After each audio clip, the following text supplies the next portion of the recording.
All right, today we're diving into something really out there, a framework that tries to do something pretty incredible, map out the entire human mind using the language of physics. This is Volume 3, the Fractal Era. So let's just kick things off with a pretty wild question. What if your feelings, your happiness, your anger, all of it, weren't just some vague, abstract things? What if they were actually governed by real, predictable physical laws, just like gravity or electricity? It's a huge idea, and it's the key to everything we're about to get into. Okay, to really get this, we've got to start small. I mean, super small. We're zooming all the way into the physics of a single feeling. And in this model, every feeling is shaped by two fundamental competing forces. So here's the deal. A healthy mind is all about this balancing act between two forces. They call them science, or S, and beauty, or B. Science is that part of you that loves order, logic, and putting things in boxes. It draws the lines. Then you've got beauty, which is all about intuition, seeing the bigger picture and connecting the dots. A balanced mind, which this framework calls MAT, is constantly dancing between these two. And this is where it gets super interesting. You can think of these different states like emotional temperatures. When those two forces are in perfect harmony, you get still equilibrium, that feeling of deep, calm rest. But then you have creative charge. That's a good imbalance, you know? It's the spark that drives inspiration. And then, way at the other end of the spectrum, you have crisis heat. That's a total system meltdown, an emotional overload. Okay, so from the physics of one little feeling, let's zoom out. Let's look at the engine that runs the whole show, the mind's basic operating system. This is where your absolute core programming is written. And they call this thing the BIOS, the Base Integrative Operating System. Now, this isn't like the software on your computer. This is deeper. Think of it as the code that's hardwired right into your nervous system. It sets your factory defaults for things like, am I worthy? Do I belong? And is the world basically a safe place to be? And this is the factory setting. This is the original truth that's supposed to be coded into a healthy bias. It's so simple, but so powerful. I am allowed to exist. That's it.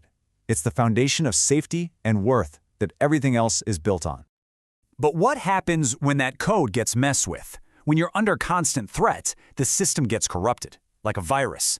Moral corruption installs the I am bad file. Existential corruption installs I am unsafe. And relational corruption installs I am alone.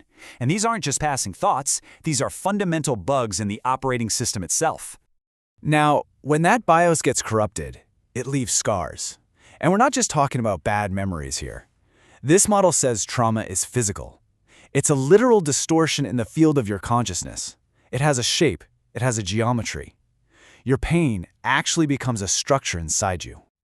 And get this, they've actually mapped out the four main shapes of these scars.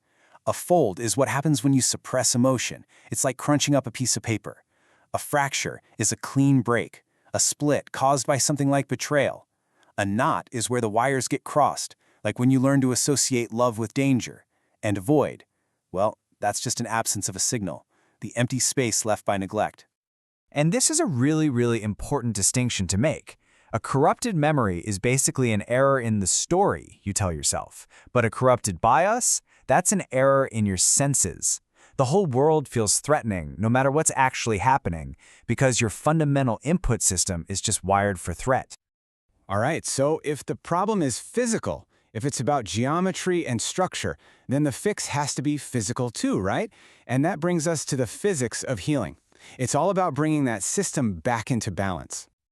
And believe it or not, it all boils down to this one single thing, K-E. It stands for compassion conductivity. Just think of it as how well your system can let empathy flow through it. This is the fundamental force that smooths out those traumatic shapes and brings order back to the chaos. So this is the engine of healing, right here. It's a physical process. When you consistently introduce compassionate feedback, that KE and signals of safety, the system just naturally starts to drive itself back to its original balanced state. In this world, empathy is basically the universal solvent. So what does this actually look like in practice? Well, the framework lays out this really clear four-step path. First, you do resonant mapping to find where the imbalances are. Then, coherence amplification to crank up that all-important KE. Third is repatterning, where you fix the distortions. And finally, integration, where you lock in that new, healthy balance for good. Okay, get ready for the final zoom out, because this model doesn't just stop with one person. Oh no, it scales all the way up, connecting a single mind to a family, to a society, and yeah, even to the entire cosmos. And this quote, this really tells you everything about the scale of this project. The goal is nothing less than a unified model of, well, everything. Consciousness, reality, evolution, all of it tied together in a way that's not just a cool idea, but something you can actually feel and experience as true. So how does it connect the dots between your mind and the whole universe? Well, it uses these 3 core rules that just repeat themselves over and over, like a fractal. The law of coherence says that for anything to be stable, it needs empathic feedback. The law of reflection means the patterns inside you mirror the patterns in society. And the law of transmission, this one's huge. It says that trauma and healing ripple outwards, from one person to the whole system. Your healing can literally help heal the world around you. And that leaves us with this final, massive question. If our own inner world, our pain, our joy, our healing, can all be described by the laws of physics, what does that really mean? It suggests that compassion isn't just some nice feeling. It's a fundamental force of nature. And if that's true, what else is possible?